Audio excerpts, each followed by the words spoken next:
ಸನ್ಮಾನ್ಯ ಜಾವೀದ್ ಮೊಹಮ್ಮದ್ ಅವರೇ, ಅದೇ ತರ ನನ್ನ ಆತ್ಮೀಯ ಗೆಳೆಯ ನನ್ನ ಮಿತ್ರ ಆಗುವಂತ ಅಂಜುಮನ್ ಮಾಜಿ ಸೆಕ್ರೆಟರಿ ಹಾಗೂ ಹಾಲಿ ಸದಸ್ಯರಾದಂಥ ಸನ್ಮಾನ್ಯ ಅಖಿಲ್ ಹವಾಲ್ದಾರ್ ಅವರೇ, ಹಾಗೂ ಇನ್ನೊಬ್ರು ನಮ್ಮೆಲ್ಲ ಮಾರ್ಗದರ್ಶಿ ನಮ್ಮೆಲ್ಲ ಹಿರಿಯರು ಶಕೀಲ್ ಸರ್ ಅಂತೆ ಪ್ರಸಿದ್ಧರಾದವರು. ಯಾಕಂದ್ರೆ ನಮ್ಮ ಸಮಾಜದಾಗ ಶಕೀಲ್ ಸರ್ ಅಂದ್ರೆ ಒಂದು ದೊಡ್ಡ ಗೌರವ. ಅವರಿಗೆ ನಾನು ವೈಯಕ್ತಿಕವಾಗಿ ಅವರಿಗೆ ಸಲಾಮ್ ಮಾಡ್ತೀನಿ. ಸಲಾಮ್ ಅಂದ್ರೆ ಸಲಾಮತಿ ದುವಾ, अल्लाह आपको सलामत रखे, अल्लाह आपको और उनसे नवाजे, अल्लाह आपके जानिब से कौम के खिदमत और ಇವತ್ತಿನ ದಿವಸ Shams Urdu medium school Bal Bharati English medium school Hindi Hindi मुझे आज बहुत खुशी हो रही है। एक शम्स स्कूल में English medium and Urdu medium के जो बच्चे यहाँ पे शपथ ग्रहण करें। All ministers and general secretaries, आपको मैं बहुत बहुत मुबारकबाद देता हूँ, कॉन्ग्रेचुलेशन। मुझे ऐसा लग रहा था शकील सर, मैं विधानसभा के खिलाफ में बैठा हूँ, कुछ मंत्री अपने जिम्मेदारियां कबूल कर रहे हैं और बच्चे भी इतने इत्मीनान से पढ़े कि मुझे रियली मुझे मिनिस्टर सीएम शपथ ले रहे। ನಾನು ಇವತ್ತಿನ ದಿವಸ ನನಗೆ ಎಷ್ಟು ಖುಷಿ ಆಯ್ತಪ್ಪ ಅಂತಂದ್ರೆ ಸಚಿವರು ಹಾಗೂ ಶಮ್ಸ್ ಸ್ಕೂಲದ ಸಿಎಂಗಳೇನದ ಇವತ್ತಿನ ದಿವಸ ಪ್ರಮಾಣ ವಚನಗಳನ್ನು ಸ್ವೀಕರಿಸಿದ್ರು.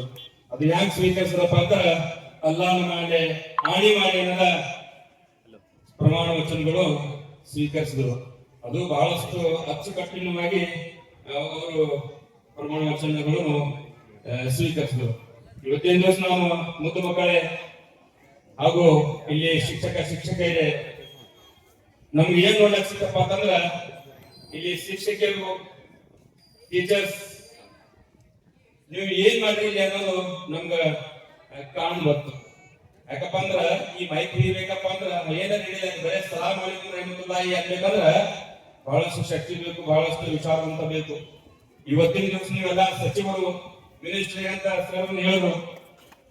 ಅವರು ನಾವೆಲ್ಲ ಅವರಿಗೆ ಸಚಿವ ಸ್ಥಾನ ಕೊಟ್ಟು ಏನದ ಆ ಸಚಿವರು ಒಂದು ಸಿಎಂ ಆಗಿ ಈಗಾಗಲೇ ಮಾಡಿದ್ರು.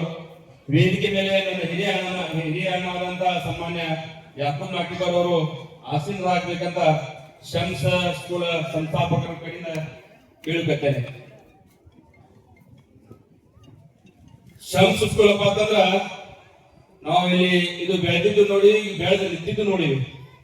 ಇವತ್ತು ಈ ಪರಿಸರ ನೋಡ್ಬೇಕಪ್ಪ ಅಂತಂದ್ರ ಬಹಳಷ್ಟು ಖುಷಿ ಆಗ್ತೈತಿ. ಸಣ್ಣ ಗ್ರೌಂಡ್ ಐತಿ, ಇಲ್ಲಿ ಯಾಕೆ ಮಕ್ಕಳು ಏನದ ಗಿಡಗಳದಾವ, ಸಣ್ಣ ಮಕ್ಕಳು ಕೂತಿ.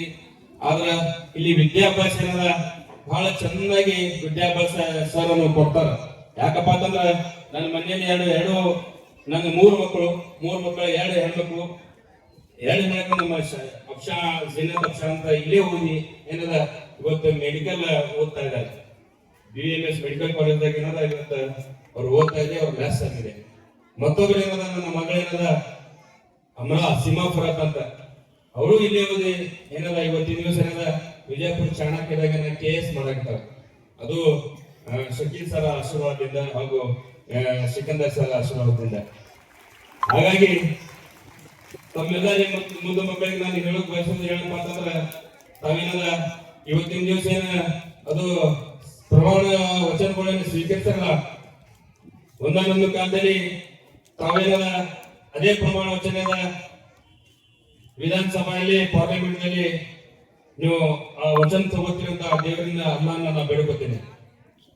ಯಾಕಪ್ಪ ಅಂತಂದ್ರ ಚೆನ್ನಾಗಿ ಅಭ್ಯಾಸ ತಗೋಬೇಕಪ್ಪ ಅಂದ್ರ ಮುಂದೆ ಒಂದು ಗುರಿ ಇರಬೇಕು, ಹಿಂದೆ ಒಂದು ಶಕೀಲ್ ಸರ್ ಅಂತ ಒಂದು ಗುರು ಇರಬೇಕು. ಅಂದಾಗ ಏನದ ನಿಮ್ಮ ಗುರಿ ಸಾಧಿಸ್ತದ.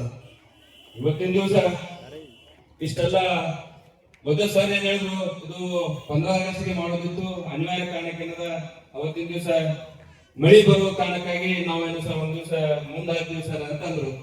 ಸರ್ ಮುಂದಾಕಿದ್ದೆ ಬಹಳ ಚಲೋ ಆಗೈತಿ. ಇವತ್ತಿನ ದಿವಸ ನಮ್ಗೆ ಬಹಳ ನೋಡಿ ಬಹಳ ಖುಷಿ ಐತಿ. ಅವತ್ತು 15 ಆಗಸ್ಟ್ ಸ್ವಲ್ಪ ದಿವಸದಿಂದ ಸ್ಟೇಡಿಯಂ ಅಲ್ಲಿ ಪ್ರೋಗ್ರಾಮ್ಸ್ ಇರ್ತಾವ. ನಮ್ಗೆ ಇಷ್ಟ ಇಲ್ಲ, ನಿಮ್ ಟ್ಯಾಲೆಂಟ್ ನೋಡ್ಲಾಕ ನಮ್ಗೆ ಸಿಕ್ಕಿದ್ದಿಲ್ಲ. ಇಷ್ಟೆಲ್ಲ ಟ್ಯಾಲೆಂಟ್ ಮಾಡ್ರಿ, ಎಲ್ಲ ಹುಡುಗರಿಗೆ ಇಷ್ಟೆಲ್ಲ ಕಲ್ಸಿರಪ್ಪ ಅಂದ್ರೆ ಸಿಕ್ಕಿ ಸರ್. ನಿಮ್ಗೆ ನಿಮ್ಮ ಮಕ್ಕಳ ಮರಿಗೆ ದೇವರು ಒಳ್ಳೇದ್ ಮಾಡ್ಲಿ ಅಂತ ಈ ಸಮಾರಂಭದಲ್ಲಿ ನಾನು ಅದನ್ನು ಬೆಳ್ಕೊತೀನಿ. ಅದೇ ತರ ತಾವೆಲ್ಲ ಮುದ್ದು ಮಕ್ಕಳು ಹೆಂಗಿರ್ಬೇಕಪ್ಪ ಅಂತಂದ್ರ ಇವತ್ತಿನ ದಿವಸ ತಾವು ವಿದ್ಯಾಭ್ಯಾಸ ಓದ್ಕೊಂಡು ಏನದ ಮುಂಬರುವ ಕಾಲದಲ್ಲಿ ಈ ಸಂಸ್ಕೃತಿ ಏನದ ಹೆಸರು ತರಬೇಕು, ತಮ್ಮ ತಾಯಿ ತಂದೆಯ ಹೆಸರು ತರಬೇಕು. ತಮ್ಮ ತಾಯಿ ತಂದೆ ಕಷ್ಟಪಟ್ಟು ಏನದ ಇಲ್ಲಿ ಬಹಳಷ್ಟು ಜನ ಕಷ್ಟಪಟ್ಟು ತಮ್ಮ ಮಕ್ಕಳಿಗೆ ಓದಿಸ್ತಾ ಇದ್ದಾರೆ. ಯಾಕಪ್ಪ ಅಂದ್ರ ಮುಂದಿನ ಕಾಲದಲ್ಲಿ ತಾವೆಲ್ಲ ವಿದ್ಯಾಭ್ಯಾಸ ತಗೊಂಡು ಚೆನ್ನಾಗಿ ಬೆಳೆದು ತಮ್ಮ ತಾಯಿ ತಂದೆ ಹೆಸರು ತರಬೇಕು, ಒಂದು ಸ್ಥಾನಮಾನದಲ್ಲಿ ತಾವು ಹೋಗ್ಬೇಕಂತ ಉದ್ದೇಶದಿಂದ ತಮ್ಮ ತಾಯಿ ತಂದೆಗಳು ಶ್ರಮ ಪಟ್ಟು ಏನದ ತಮ್ಗೆ ಇಲ್ಲಿ ಈ ಶಾಂತಿ ಸ್ಕೂಲ್ ಅಂತ ಅನ್ನೋದಂತ ಸ್ಕೂಲ್ದಾಗ ಚಲೋ ಸ್ಕೂಲ್ದಾಗ ತಮ್ಗೆ ಅಡ್ಮಿಷನ್ ಕೊಟ್ಟಾರ. ಆ ಸ್ಕೂಲ್ ಒಳಗೆ ಏನದ ಇಂಗ್ಲಿಷ್ ಮೀಡಿಯಂ ಮತ್ತು ಕನ್ನಡ ಇಂಗ್ಲಿಷ್ ಮೀಡಿಯಂ ಮತ್ತು ಉರ್ದು ಮೀಡಿಯಂ ಸ್ಕೂಲ್ ನಡೀತಾ ಇದೆ, ಬಹಳ ಅಚ್ಚುಕಟ್ಟಾಗಿ ನಡೀತಾ ಇದೆ. ಹಾಗಾಗಿ ಎಲ್ಲ ನಮ್ಮ ಇಂಡಿಯಾ ಎಲ್ಲ ಪೇರೆಂಟ್ಸ್ ನಾನು ಮತ್ತೊಮ್ಮೆ ಮಗದೊಮ್ಮೆ ಹೇಳಿ ಬಯಸುವ ಏನಪ್ಪಾ ಅಂತಂದ್ರ ತಾವೆಲ್ಲ ತಮ್ಮ ಮಕ್ಕಳಿಗೆ ಏನದ ಸೆಲ್ಫ್ ಸ್ಕೂಲ್ಗೆ ಅಡ್ಮಿಷನ್ ಮಾಡಿ ಇಲ್ಲಿ ಚಲೋ ವಿದ್ಯಾಭ್ಯಾಸ ಸಿಗ್ತದಂತ ತಮ್ಮೆಲ್ಲರಿಗೂ ನಾನು ವಿನಂತಿಯಿಂದ ಹೇಳ್ತಾ ಇದ್ದೇನೆ. ಯಾಕಪ್ಪ ಅಂತಂದ್ರ ಇವತ್ತಿನ ದಿವಸ ಹೆಣ್ಮಕ್ಳಿಗಾಗ್ಲಿ ಗಂಡ್ಮಕ್ಳಾಗ್ಲಿ ವಿದ್ಯಾಭ್ಯಾಸ ಅನ್ನೋದು ಬಹಳಷ್ಟು ಮುಖ್ಯ ಅದ. ನಾವು ನಮ್ಮ ಮಕ್ಕಳಿಗೆ ಏನದ ಓದಿಸ್ಬೇಕು, ಬರೀ ಓದಿಸ್ಬೇಕು. ಯಾಕಪ್ಪ ಅಂತಂದ್ರ ಈ ದೇಶದ ಸಂವಿಧಾನ ಬರೆದಂತ ಭಾರತ ಪಿತಾ ಡಾಕ್ಟರ್ ಅಂಬೇಡ್ಕರ್ ಅವರು ಅಸ್ಪೃಶ್ಯತೆ ಅವಾಗ ಏನಂತಪ್ಪ ಅಂದ್ರ ಬಹಳ ಅಸ್ಪೃಶ್ಯತೆ ಇತ್ತು. ಅವರು ಇವತ್ತಿನ ದಿವಸ ಕಲ್ತ ಏನದ ನಮ್ಮ ದೇಶಕ್ಕ ಒಂದು ಸಂವಿಧಾನ ಕೊಟ್ಟಾರ. ಆ ಸಂವಿಧಾನ ಕೊಡಬೇಕಪ್ಪ ಅಂದ್ರ ಅದರ ಹಿನ್ನೆಲೆ ಡಾಕ್ಟರ್ ಬಾಬಾ ಸಾಹೇಬ್ ಅಂಬೇಡ್ಕರ್ ಅವರು ಎಷ್ಟು ಶ್ರಮ ಪಟ್ಟಾರಪ್ಪ ಅಂತಂದ್ರ ಅವರು ಶಾಲೆಗೆ ಹೋಗಿ ಎಲ್ಲಕ್ಕಿಂತ ಹಿಂದೆ ಕುಂದಿರ್ತಿದ್ರು. ಅದ್ರಾಗ ಶಾಲೆಗೆ ಹೋಗೋ ಮುಂದೆ ಏನಂದ ಅವರ ಪಾಠ್ಯ ಪುಸ್ತಕ ಚೀಲ ಒಳಗೆ ಏನದ ಒಂದು ಸಣ್ಣ ಸಿಮೆಂಟಿನ ಚೀಲ ಹೋಗ್ತಿದ್ರು. ಯಾಕಪ್ಪ ಅಂತಂದ್ರ ಅಸ್ಪೃಶ್ಯತೆ ಇಷ್ಟಿತ್ತಪ್ಪ ಅವಾಗ ಅಸ್ಪೃಶ್ಯತೆ ಇಷ್ಟು ಇತ್ತಂದ್ರೆ ಒಬ್ಬರಿಗೊಬ್ಬರಿಗೆ ಮುಟ್ಟಿಸ್ಕೊಂತಿಲ್ಲ. ಒಂದು ಮಹಾನ್ ಜನ ಅಂತ ಆ ಮಹಾನ್ ಜನಾಂಗದೊಳಗ ಡಾಕ್ಟರ್ ಬಾಬಾ ಸಾಹೇಬ್ ಅಂಬೇಡ್ಕರ್ ಅವರು ಜನ್ಮಿಸಿದ್ರು.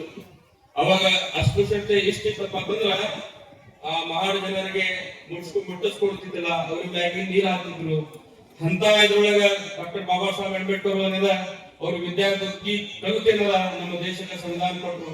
ಆ ಸಂವಿಧಾನ ಮುಖಾಂತರ ನಾವೇನದ ಇವತ್ತಿನ ದಿವಸ ಬಹಿರಂಗವಾಗಿ ಮಾತಾಡ್ಲಿಕ್ಕೆ ಸಾಧ್ಯ ಅದ, ಬಹಿರಂಗವಾಗಿ ನಮ್ಮ ಸಮಾಜದಾಗ ಬಾಳ್ಲಿಕ್ಕೆ ಸಾಧ್ಯ ಅದ, ನಾವು ಮಾನವರಾಗಿ ಉಳಿಲಿಕ್ಕೆ ಸಾಧ್ಯ ಅದ. ಅಂತ ನಮ್ಗೆ ಏನಾದ್ರು ಬಾಬಾ ಸಾಹೇಬ್ ಅಂಬೇಡ್ಕರ್ ಅವರು ಸಂವಿಧಾನ ಕೊಟ್ಟರು. ಅವರು ಎಷ್ಟು ಪರಿಶ್ರಮ ಪಟ್ಟು ಏನದ ನಮ್ಮ ದೇಶಕ್ಕೆ ಸಂವಿಧಾನ ಕೊಟ್ಟರಪ್ಪ ಅಂದ್ರ ಅವ್ರಿಗೆ ಓದ್ಲಾಕ ಕೊಡ್ತಿದ್ದಿಲ್ಲ. ಅಸ್ಪೃಶ್ಯತೆ ಎಷ್ಟಿತ್ತು. ಅವ್ರು ಶಾಲೆಯಾಗಿ ಕುಂದಿರ್ಬೇಕಂದ್ರೆ ನೀರ್ ಕುಡಿಬೇಕಪ್ಪ ಅಂತಂದ್ರ ಅವಾಗ ನೀರ್ ಕುಡಿಬೇಕಂದ್ರ ಆ ಟಿವನ್ ಬಂದ್ರೆ ಅವ್ರಿಗೆ ನೀರ್ ಕುಡಿಬೇಕು. ಅವ್ರ ಸ್ವಚ್ಛತೆ ಏನದ ನೀರ್ ಕುಡಿಲಕ್ ಸಾಧ್ಯ ಇದ್ದಿಲ್ಲ. ಅದನ್ನು ಅವ್ರ ನೀರಾಡಿಗೆ ಇತ್ತು. ಆ ಪಿಎ ಇರ್ಲಿಕ್ಕಪ್ಪ ಅಂತಂದ್ರ ಅವ್ರು ಹಂಗೆ ನೀರಾಕಿಂದ ಹೋಗ್ತಿದ್ರು. ಆ ಪಿಎ ನೋಡ್ ಅವ್ರಿಗೆ ಹೇಳ್ಬೇಕು, ಅವ್ರು ಹೇಳಿದಾಗ ಅವ್ರು ನೀರಿನ ಮ್ಯಾಗಿನ ನೀರಿನ ಹಾಕಿ ಅವ್ರಿಗೆ ನೀರ್ ಕೊಡ್ತಿದ್ರು. ಅಂತ ಇದ್ರೊಳಗೆ ಏನದ ನಮ್ಗ ಸಂವಿಧಾನ ಕೊಟ್ಟು ಆ ಮಹಾತ್ಮ ಏನದ ಇವತ್ತಿನ ದಿವಸ ನಮ್ಗೆಲ್ಲ ಸರಿ ಶ್ರಮಬಾಳ ಅನ್ನೋದು ನಮ್ಗೆ ಕೊಟ್ಟು ಈ ದೇಶಕ್ಕೆ ಏನದ ಪ್ರಜಾಪ್ರಭುತ್ವ ಕೊಟ್ಟು ನಮ್ಗೆಲ್ಲರಿಗೂ ಬಾಳಿಗೆ ಅವಕಾಶ ಕೊಟ್ಟಿದ್ದಾರೆ. ಅಂತವ್ರಿಗೆ ಅಂತವ್ರು ನೀವೆಲ್ಲ ಆಗ್ಬೇಕಂತ ಈ ಸಭೆಯಲ್ಲಿ ನಾನು ಹೇಳಿ ನನಗೆ ಮಾತಾಡ್ಲಿಕ್ಕೆ ಅವಕಾಶ ಕೊಟ್ಟು ತಮ್ಮೆಲ್ಲರಿಗೆ ಧನ್ಯವಾದಗಳನ್ನು ಹೇಳಿ ನನ್ನ ಮಾತಿಗೆ ವಿರಾಮ ಕೊಡ್ತೀನಿ. ಜೈ ಹಿಂದ್, ಜೈ ಕರ್ನಾಟಕ.